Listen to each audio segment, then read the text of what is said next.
patrocinadores del terrorismo. Bauer, Rutte, vámonos a escuchar a la OTAN que está en directo ahora mismo. Welcome to this 192nd Military Committee in Chiefs of Defense session. Mr. Secretary General, dear Mark, we highly value your presence at this meeting. We're all grateful to have such an experienced leader at the political helm of the alliance.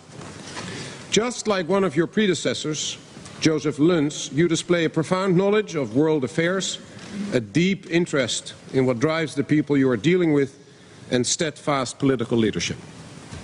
Your presence here in this meeting demonstrates the close cooperation between NATO's political and military leadership.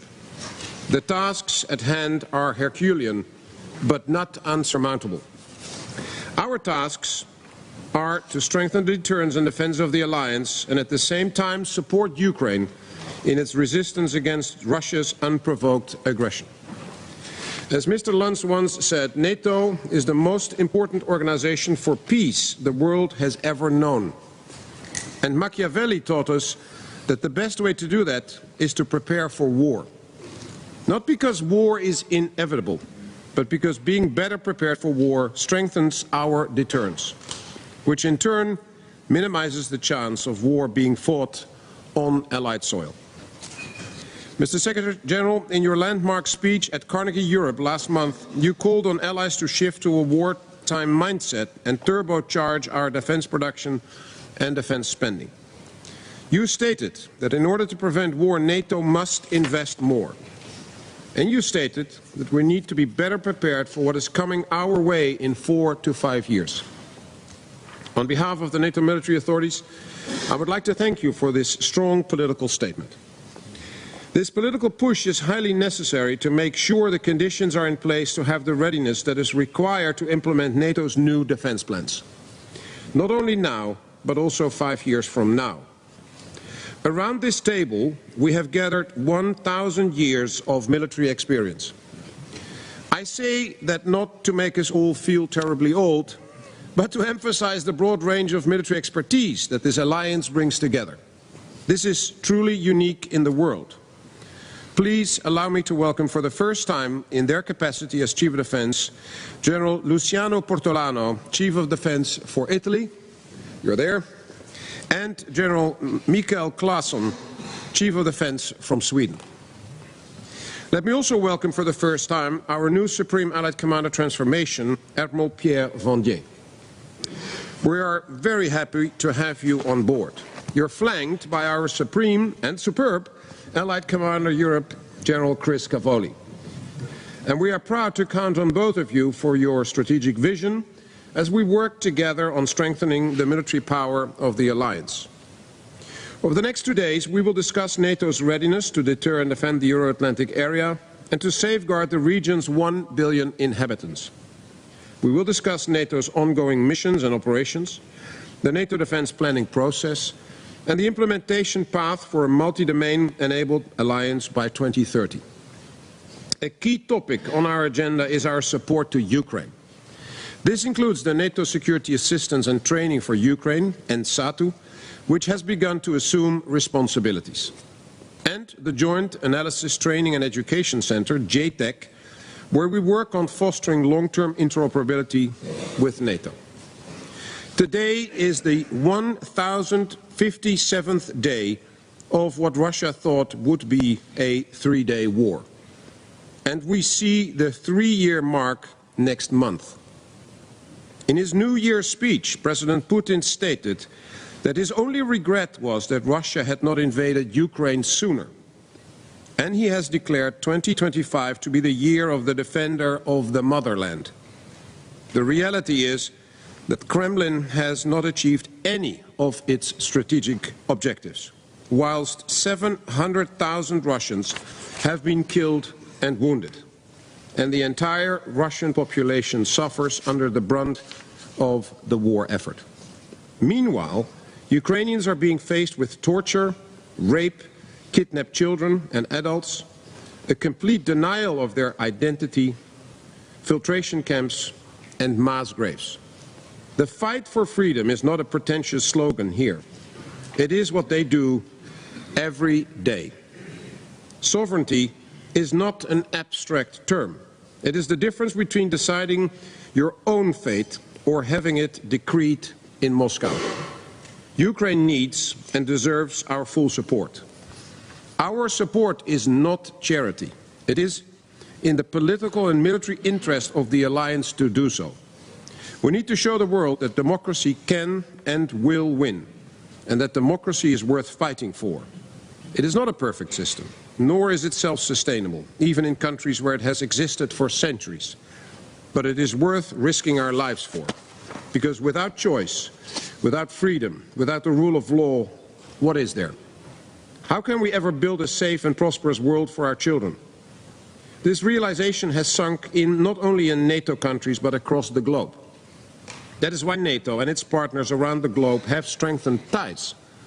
I'm immensely happy that we will have 27 of them represented during our meetings here today and tomorrow, and that we can discuss at the top military level how best to tackle pervasive instability around the globe, and how we can enhance our military cooperation, standardization and interoperability. Russia's war against Ukraine has global repercussions, and NATO is also deeply concerned about the role that China plays in international security. There is zero transparency about its military buildup, including its nuclear forces. China continues to display increasingly aggressive behavior against its neighbors, and it is a crucial enabler of Russia's war effort. The best response to all this is to stand together firmer than ever, to be closer than ever, and to be more united than ever. And that is exactly what NATO and NATO partners are doing. It is up to all of us to make sure that democracy triumphs over autocracy and that accountability triumphs over impunity. We have it within ourselves to build on the groundbreaking work that has already been done. And with that, Mr. Secretary General, I kindly invite you to provide your opening remarks. Well, thank you, Admiral Bauer, dear Rob. Wait, until this Rutte.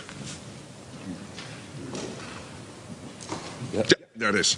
So thank you again, Admiral Bauer, dear Rob, and good morning to all of you. I'm very honored to be here with you today and to address you, the military leaders of all of our NATO countries gathered in this room. And I'm excited to start this important dialogue with you. For now, still under Rob's very capable leadership, and soon with Admiral Cavo Dragone as the new chair of the Military Committee. So thank you, Rob, for your tireless service, and welcome to Admiral Cavo Dragone. The next summit in The Hague is about 6 months, 5.5 months away. And our objective is clear. We must continue to do all we can, all together, to keep all of our people safe. Our future security is at stake. Russia's war against Ukraine rages on. Russian hostile actions against our own countries are accelerating, with cyber attacks, assassination attempts, acts of sabotage and more. We used to call this hybrid, but these are destabilization actions and campaigns. Russia is hard at work to try to weaken our democracies and chip away at our freedom. And it is not alone. It has China, North Korea and Iran by its side. Meanwhile, many other dangers persist, from terrorism to nuclear proliferation, disinformation and climate change. So the security picture does not look good, but we know exactly what we need to do to protect it. We are already doing a lot here together. All allies have been increasing investment in defense. Thanks to you, our military leaders, we have robust military plans in place. The readiness of our forces has increased. Military exercises are larger and more frequent. And this is all essential but not sufficient to deal with the dangers coming our way in the next 4 or 5 years. Indeed, I said this in a speech last month, which you referred to in your remarks, Rob, but let me say it again. To prevent war, we need to prepare for it. It's time to shift to a wartime mindset. And this means we need to make our defenses even stronger by spending more on defense, producing more and better defense capabilities. We need to support Ukraine more to change the trajectory of the war. We all want it to end, but above all, we want a peace to last. We also need to work hand in hand with our partners across the world. I'm so happy that we have an opportunity later today to speak with them. Security is a team effort. The bigger the team, the safer we all are. So my priority going forward is to ensure that we do what is necessary, fully and fast, on defense, on Ukraine and on partnerships. And for this, I count on your continued engagement and your continued support. I look forward to discussing all of this with you today and to working you with the months and years to come. But at this moment, thank you very much. Thank you, Mr. Secretary General. Thank you, Mark, for your inspiring words. Ladies and gentlemen, our sacred task is to support and enable the work of our band of 3.5 brothers and sisters in uniform who defend our great alliance. Let us recognize their service and sacrifice, for they are defending the democratic values and the rule of law that form the fabric of our societies. On behalf of the Military Committee, I want to express our gratitude and respect for their courage.